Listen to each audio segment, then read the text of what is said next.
Halo guys, apa kabar? Ketemu lagi ya. Gimana kabar hari ini nih? Sehat? Nah, jangan ngerasa sendiri ya. Memang di sini nemenin kamu selama beberapa menit ke depan. Entah itu kamu sekarang lagi kerja, santai, galau, happy, tiduran mungkin, atau lagi ngincer tetangga. Pokoknya apapun aktivitas kalian, semoga terhibur deh dengan suguhan video yang memang buat khusus untuk nemenin kamu. Jangan lupa subscribe dulu, aktifkan loncengnya biar tidak ketinggalan video terbarunya. Komen buat sekedar absen kalian dari kota mana atau sekedar saran juga boleh, ditunggu ya. Like-nya jangan lupa buat nandain mana video yang sudah ditonton, mana juga yang belum. Oke, sebelum Mamang lanjut ke cerita, Mamang mengingatkan nih, agar ceritanya nyambung, kalian bisa tonton video sebelumnya, silahkan cek di playlistnya ya. Nah, untuk yang mau nyawer juga silahkan bisa lewat Saweria, cek juga di deskripsi ya. Yo, sudah siapin kopinya? Oke, kita ngopi sama-sama.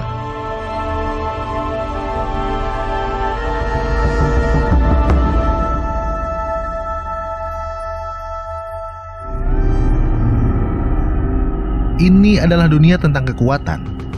Pada tahun 4280, dalam kalender Yulan, Puan Empire di Yulan kontinen, tiba-tiba terjadi ledakan yang sangat dahsyat. Saking dahsyatnya, menyebabkan para monster level 8 ke bawah berhamburan ketakutan. Rupanya, ledakan tersebut diakibatkan oleh pertempuran dua orang yang sangat kuat. Kekuatannya berada di level Saint. Delin Coward, seorang penyihir elemen tanah level Saint yang terus membombardir lawannya.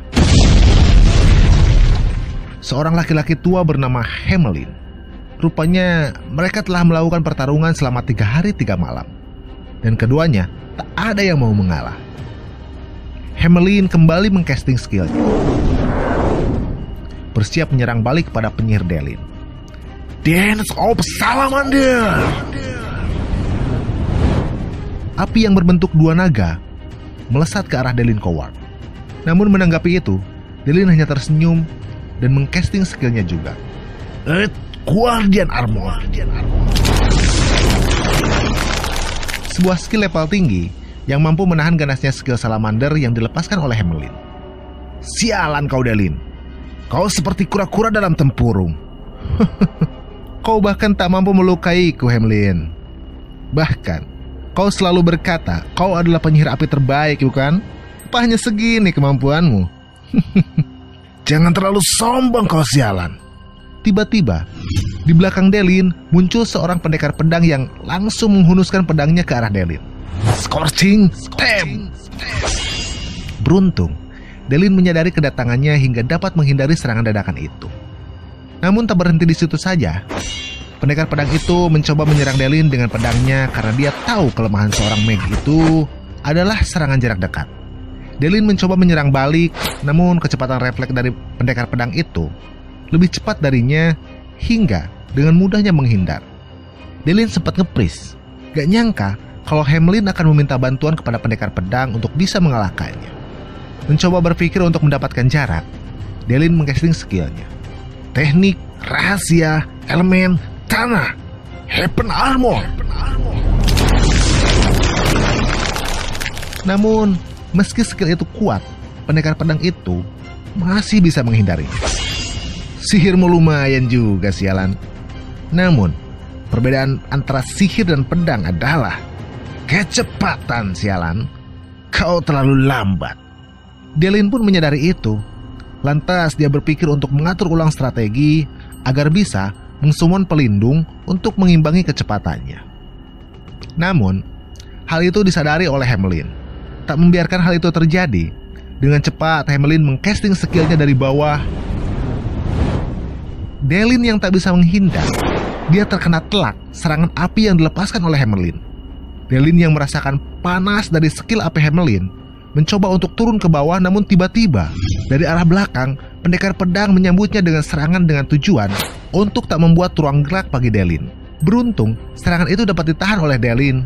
Namun pendekar pedang yang ahli dalam senjata jarak dekat di tangan kirinya telah mempersiapkan dagger yang siap menghunus. Dengan cepat, dengan skill slash miliknya, dagger itu mampu menancap tepat ke tubuh Delin, membuat Delin terjatuh karena tak mampu menahan serangan dari dua arah. Cukup sulit untuk membawamu ke sini tanpa membuatmu tidak mendeteksi apapun. Kau pikir sihir seperti itu dapat mengalahkanku, Delin?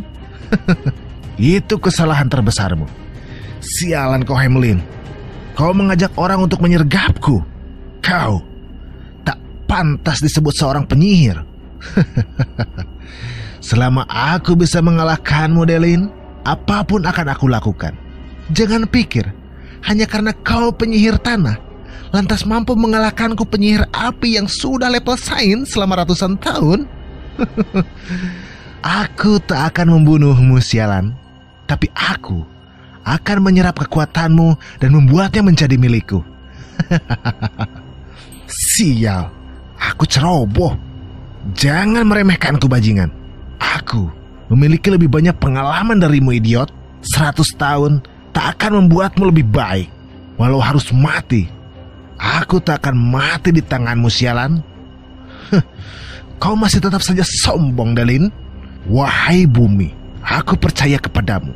Heavenly Earth Collapse. Terima ini, sialan. Sial, rupanya dia masih menyimpan kekuatan sebesar itu. Heavenly Fire Fiend. Tak terhindarkan benturan dua kekuatan level tinggi. Sihir kelas atas antara dua elemen yang berbeda nampak berbenturan, menyebabkan ledakan besar di area itu. Hamelin yang mengerahkan kekuatannya hingga level maksimal membuatnya terbakar di sana. Dan Delin sendiri, dia yang sudah kehabisan mana, tiba-tiba tubuhnya menghilang. Dan pendekar pedang itu, entahlah, mungkin juga mati. Namun yang pasti, efek benturan dari dua kekuatan itu menyebabkan topografi di hutan itu berubah. Dan cincin dunia yang dipakai Delin menghilang, terkubur ke dalam tanah. Kita dibawa 5.000 tahun kemudian. Yulan, tahun 9990. Mountain Range of Magical Abyss, Wusan of Fanlight Kingdom. Terlihat dua pelatih yang sedang mengamati anak-anak yang sedang berlatih di sana. Menurut mereka, Lin Lei telah melakukannya dengan baik. Sebagai calon pemimpin Wusan di masa depan, dia nampak lebih kuat dari yang lain. Meski lawan berlatihnya memiliki pengalaman yang beberapa tahun lebih tua darinya. Ini dia, MC kita di manhwa ini bernama Lin Lei Baruch. Lawan berlatihnya mencoba mendorong Lin Lei. Namun dengan kecerdikannya, dia mampu membalikan lawannya hingga terjungkir. Woi Lin Lei, bagaimana kau bisa melakukannya? Padahal aku lebih besar darimu loh. Lin Lei membantunya untuk berdiri. Anak itu melakukannya dengan baik. Bahkan mampu mengalahkan lawan yang lebih besar darinya. Wih, Kapten, ada di sini. Bagaimana dengan anak-anak itu? Mereka cukup berbakat, namun tak ada yang mampu mengalahkan Lin Lei. Kalau begitu biar ku coba. Sang kapten langsung mencoba menyerang Lin Lei dengan tombaknya. Namun dengan sigap, Lin Lei berhasil menghindari serangan dadakan itu. Dengan lincah, dia mencoba menghindari rentetan tusukan yang cepat dilancarkan oleh kapten penjaga. Hal itu juga membuat dua pelatih lainnya merasa tercengang. Serangan kapten mereka tak mampu mengenai Lin Lei. Hingga di momen yang tepat, Lin Lei mampu menyeimbangkan tubuhnya dan berdiri di atas tombak milik kapten. Lin Lei, kemampuanmu sangat bagus. Bahkan, seranganku tak mampu mengenaimu. Dia adalah Hilman, kapten penjaga di desa ini. Menurutnya, itu hanya tes biasa dan berjanji akan mengajarinya teknik yang lain. Menurut Hilman, Lin Lei adalah yang terbaik bahkan mungkin di kerajaan Fanlai. Sambil berdiri di samping batu besar, Hilman akan mengajari mereka dasar-dasar seorang ksatria. Namun sebelum itu, dia menanyakan apa ada yang tahu yang mampu dicapai level seorang ksatria. Beberapa anak di sana menjawab level 9. Dan Hilman membenarkan apa yang mereka katakan. Di sini, Hilman menjelaskan sambil mencontohkan. Like, touch, battle key. Dalam sekejap, batu di sampingnya hancur. Ini adalah kekuatan dari ksatria level 6. Dari penjelasan Hilman, di benua Yunnan ini adalah sebuah tempat yang penuh dengan perang dan pertarungan. Level 1 adalah level minimal untuk bergabung dengan militer. Level 3 bisa menjadi pasukan elit. Level 5 dan 6 bisa menjadi seorang kapten. Dan level 7, level tinggi seorang kesatria menjadi sosok yang penting dalam sebuah pasukan. Serangan yang tadi ditunjukkan untuk menyerang Lin Lei adalah serangan cepat biasa. Jika kapten mengeluarkan kemampuan aslinya, dapat dipastikan Lin Lei tak akan mampu menghindarinya. Bahkan, jikapun mampu menghindari sekali, dapat dipastikan tak akan mampu menghindari serangan berikutnya. Dan untuk kesatria level 9, bahkan Hilman sendiri belum pernah bertemu dengan kesatria level setinggi itu. Menurutnya, jenderal besar yang ada di Yulan saja hanya berlevel 8. Dan mungkin jika ada seseorang di luar sana ada kesatria level 9, itu dapat dipastikan dia yang terkuat di Venlai. Karena kesatria level 9 adalah level tertinggi untuk kesatria. Dan di atas level 9 ada 4 level legendaris lainnya yang disebut level Saint. 4 kesatria itu adalah Dragon Blood, Tiger Strength, Violet Flame, dan Undying. Mereka muncul ribuan tahun yang lalu. Kemampuan dari masing-masingnya mampu menghancurkan seluruh pasukan yang terdiri dari ribuan orang. Hei Kapten, bukannya kau bilang tak pernah melihat kesatria level 9? Bagaimana kau bisa menjelaskan 4 legenda Saint? Diamlah kampret. Koplak. Kapten sedang memotivasi anak-anak sialan. Cerdaslah sedikit. Aduh. Hari berganti sore. Kita dibawa ke rumah Lin Lei, kediaman klan Baruk. Terlihat seseorang di sana yang sedang mengukir patung. Waktu tak terasa berlalu. Lin Lei sudah 12 tahun. Sudah waktunya untuk memberitahukan segalanya. Bukan begitu? Sambil dia berbicara kepada patung yang dia buat. Entah itu ibunya Lin Lei atau mungkin leluhurnya mungkin ya. Menurutnya, klan Baruk tersisa 3 anak saja sekarang yang tersisa. Mungkin klan Baruk akan segera berakhir. Hog Baruk. Itu nama orang tua ini. Dia adalah ayahnya Lin Lei. Sambil memandangi patung para leluhurnya, Hog berharap Lin Lei tak mengecewakannya. Terlihat dari luar, rumah Lin Lei ini nampak banyak sekali ruangan kosong. Dan hampir semua seperti ditelantarkan. Keseharian Lin Lei selain berlatih, dia juga sering bermain dengan adik kecilnya. Nampak sudah hubungan yang sangat harmonis antara adik dan kakak. Hingga di mana pelayannya memberitahu Lin Lei kalau ada tamu yang datang dan telah menunggu di ruang tamu. Ayah, aku pulang. Oh, Lin Lei, bagaimana latihanmu? Paman bilang aku melakukannya dengan baik. Oh, baguslah. Kau memang harus melakukan hal lebih dari yang lain. Ayah, kita akan belajar apa lagi sekarang?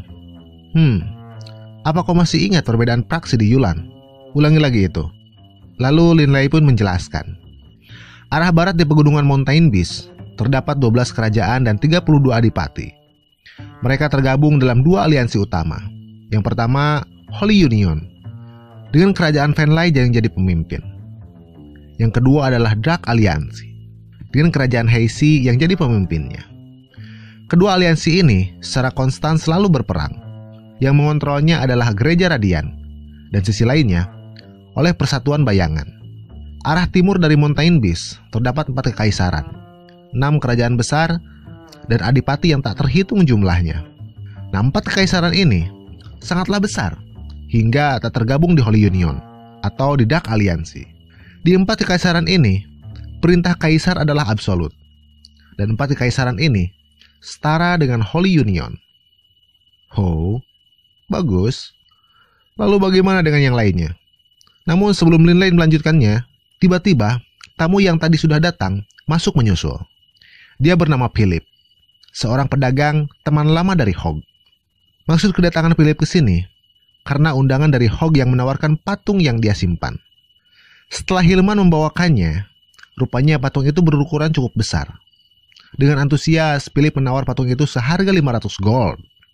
Lin Lei yang tahu kalau patung itu adalah kesukaan ayahnya dan akan dijual, dia akan melakukan tindakan namun dicegah oleh Hilman dan mengajaknya pergi saja dari situ agar tak mengganggu bisnis ayahnya. Dalam hati, Linley tahu kalau keluarganya dalam masa-masa sulit, hingga ayahnya harus bekerja keras. Patung yang sudah sold out itu digotong oleh anak buah Philip. Di situ, Philip juga menawarkan kepada Hilman untuk bekerja saja dengannya, dengan upah yang jauh lebih besar. Namun Hilman menolaknya, karena baginya, Busan adalah rumahnya. Dan ayah Linley, orang baik yang selalu ada untuknya. Orang-orang sialan itu. Padahal, dengan uang mereka, itu dulu adalah hasil dari klan Baruk. Jangan berkata seperti itu. Melihat masa lalu yang telah lewat, hanya akan mempersulit masa depan kita. Aku hanya ingin menghidupkan harapan, walau harus menjual aset keluarga. Linley sendiri, dia berbicara dalam hati, dan berjanji, saat dewasa nanti, dia akan membantu ayahnya dan membangun kembali klan. Waktu bergulir ke malam hari. Ayah, kenapa kita ke makam leluhur malam-malam begini? Kemarilah, kau sekarang 12 tahun. Saatnya mengikuti tradisi keluarga baru. Dan saatnya mengetahui rahasia keluarga. Wih, rahasia keluarga? Pertama-tama, beritahu aku rahasia keluarga yang kau tahu, Linley. Menurut sejarah, keluarga kita adalah pematung dan kesatria level 8. Leluhur membuat patung dan teknik bertarung, namun setelahnya tak ada yang bisa menyamai pencapaiannya. Kau benar, Linley. Namun, itu bukan sejarah kita yang sebenarnya. Tiba-tiba, ayahnya melakukan sesuatu. Dari tangannya, nampak cahaya benderang yang tiba-tiba berubah lokasi di sana. Wih, apa ini? Ayah, apa yang terjadi? Ini adalah aura dari leluhur kita, Linley. Itulah kenapa kita bisa melihat sejarah mereka. Hilman bilang, kau sudah belajar 4 kesatria legenda, bukan? Apa kau terkejut? Aku, saat pertama kali melihat ini, aku begitu sangat ketakutan. Tapi kau berbeda. Lebih tangguh dari yang aku kira. Ayah, paman bilang ada 4 kesatria legenda, lebih dari level 8. Dengar ini baik-baik, Linley. Baruk adalah kesatria Dragonblood pertama di Yulan. Tahun 4560 di kota Linnan, Baruk membunuh Wyrm S raksasa dan naga hitam yang membuatnya sangat terkenal. Pada tahun 4579, Baruk bertarung dengan ular berkepala 9 di sepanjang garis pantai laut utara. Ombak menjadi ganas dan kota hancur. Dia bertarung siang dan malam dan akhirnya memotong ke-9 kepala ular itu. Lalu dia mendirikan klan Baruk dan menjadi pemimpin pertama. Lalu yang kedua, Rian Baruk. Dia pemimpin yang kedua.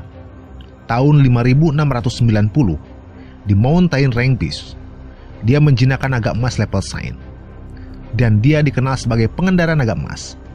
Bersama dengan naganya, dia menjelajah Mountain Beast dan terkenal dalam sejarah Mountain Range Beast. Hajar Baruk, tahun 5395, kesatria Dragonblood yang ketiga di benua Yulan. Pada pertarungan pertamanya, bertarung dengan singa mata darah, level 9, di pegunungan matahari. Dia mengalahkan singa itu dan membuatnya sangat terkenal di dunia. Bukan hanya itu saja, dia sendirian membantu Holy Union membantai Dark Aliansi selama ratusan tahun. Keturunan keluarga baru, selama 5000 tahun, kita telah memiliki darah kesatria Dragonblood di tubuh kita. Dan di luar sana, tak ada satupun yang tahu sejarah sebenarnya keluarga kita. Linley tercengang mendengar kenyataan itu. Dragonblood Warrior? Ayah, keluarga kita sangat diperhitungkan. Lalu kenapa sekarang 100 tahun setelah Baruk muncul 4 lagi kesatria Dragonblood.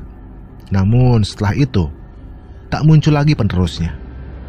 Kesatria terakhir Yulan hilang 2000 tahun yang lalu. Ribuan tahun kemudian keluarga Baruk telah menurun. Untuk menjadi Dragonblood Warrior harus memiliki darah Dragonblood dalam tubuh. Tapi setelah beberapa generasi berlalu, Dragonblood dari klan Baruk telah menurun secara signifikan. Tapi tentu ini tidak absolut. Setelah setiap generasi ada lonjakan konsentrasi Dragonblood. Jika kau berlatih, ada kemungkinan menjadi Dragonblood. Apa rahasia Dragon Blood itu ya? Rahasia Dragon Blood mengajarkan cara bagaimana menjadi Dragon Blood Warrior. Tapi, buku Dragon Blood telah hilang selama 1000 tahun.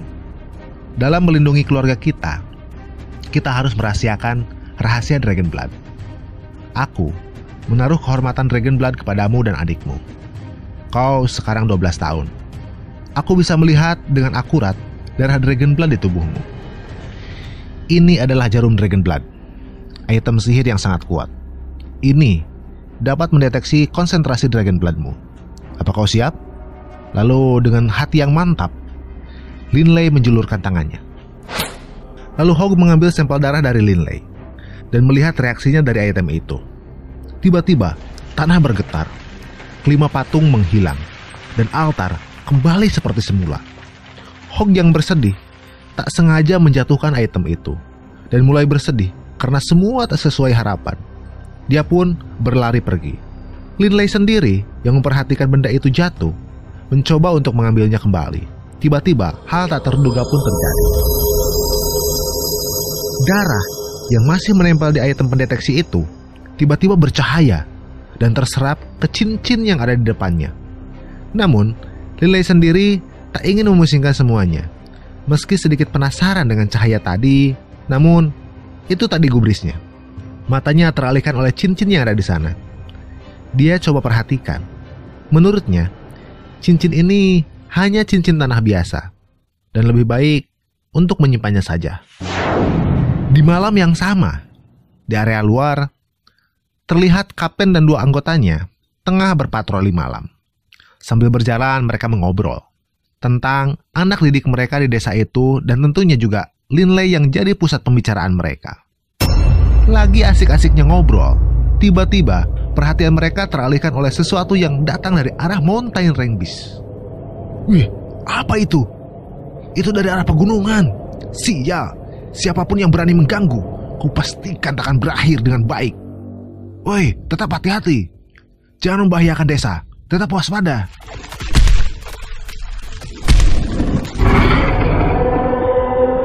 Woi, siapa di sana? Kapten, apa maksudmu? Bukankah itu hanya bis? Siapa? Reaksi penjaga ini sepertinya cukup cepat juga. Tak terduga ada orang berkemampuan di desa kecil ini. Berapa banyak sih kemampuan yang dimiliki para penjaga? Sial, Kapten, kita direndahkan.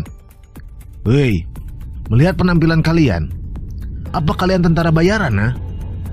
Tempat ini memanglah kecil. Jadi, kami tak menyambut tamu seperti kalian. Kau berani sekali. Look, habisi dia. Salah satu anak buahnya melompat, menyerang Kapten. Akan kuajari paman ini sebuah pelajaran. Roger terkena hantaman. Penjaga satu lagi pun juga terhantam. Giliranmu, Osan. Dalam sekejap, Hilman melancarkan pukulannya hingga orang itu terlempar. Kalau kau tak takut mati, cobalah. Hilman menyiapkan tombaknya. Sialan kau, Osan. Waktunya serius. Doki!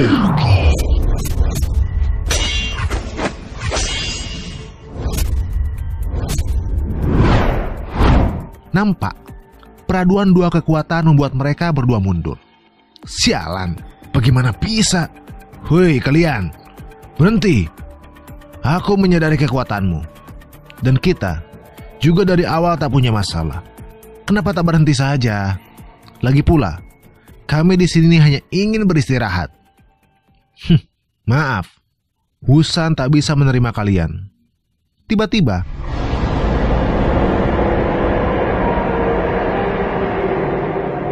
mereka teralihkan oleh sesuatu yang datang dari arah hutan. Wih, apa itu? Naga. Ini raungan naga.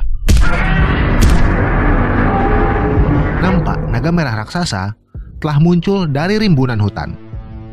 Magical Beast rank 7, Velocid Dragon. Astagfirullahaladzim. Ayah naga. Allahu Akbar! Sial, kita terkejar! Sontak keributan dan suara raungan naga itu membangunkan para penduduk yang sedang beristirahat. Wih, ayo naga! Wih, Majika habis! Begitu pula dengan Linley yang keluar dari aura pusaka keluarga baru. Nampak cincin yang ditemukannya telah dibuat liontin di kalungnya. Woi, Linley! Lah, kenapa kalian malah lari? Apa kau tidur nyenyak? Apa kau tak dengar suara tadi? Lah, bukannya tadi cuma gempa? Buset ini onak. Itu Majika habis, woi. Ayo kita lihat. Mereka pun langsung bergegas ingin melihat Majika habis apa yang sedang mengamuk. Tiba-tiba tanpa disadari Linley, cincin yang dia dijadikan liontin bercahaya. Sepertinya aku sudah tertidur dalam waktu yang sangat lama. Apa bocah itu yang membangunkanku? Jadi bocah ini ya rupanya. Rupanya itu Delin. Dia pun langsung mengikuti kemana Linley pergi. Kembali ke gerbang desa. Rupanya ada seseorang yang menunggangi Velocity Dragon itu. Kita bertemu lagi kawanku. Wih, rupanya ada penyihir level tinggi.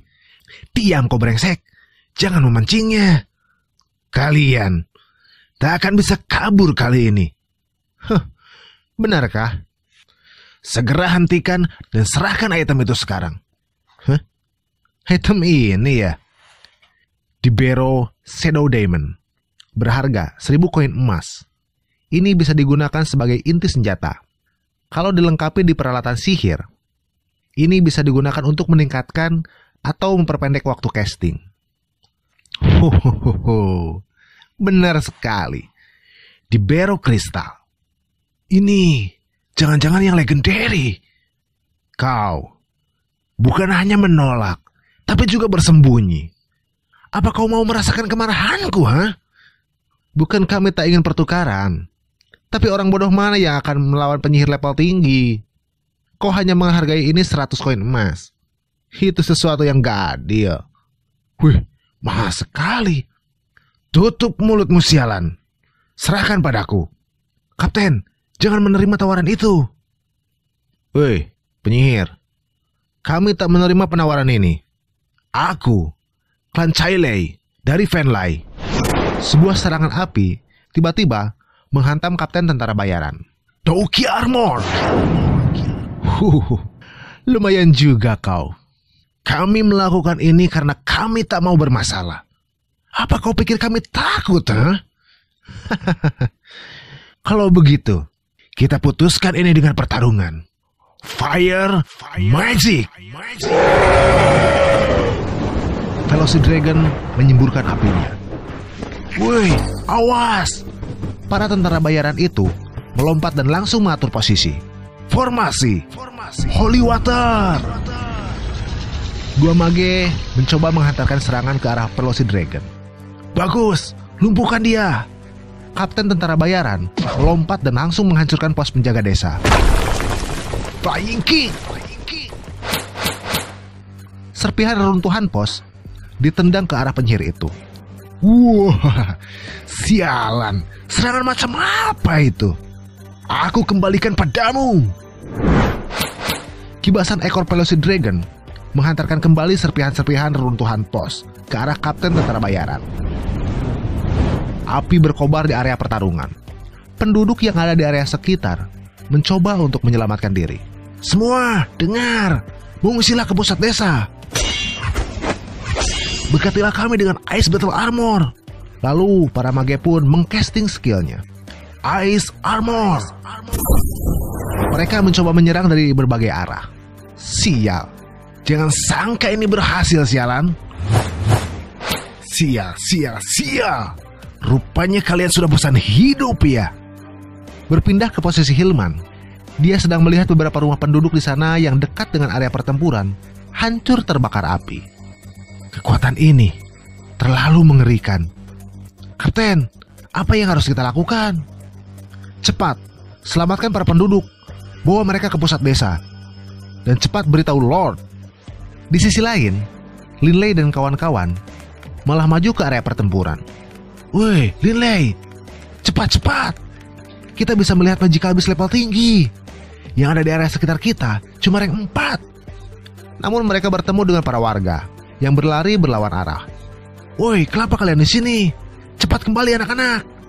Namun, bukannya menggubris, malah semakin penasaran akan magical beast yang sedang mengamuk di sana. Terlihat dari jauh, benturan-benturan kekuatan menggelegar. Woi, Linley, jangan ke sana. Tiba-tiba, sebuah fireball raksasa tepat mengarah ke arah Linley berada.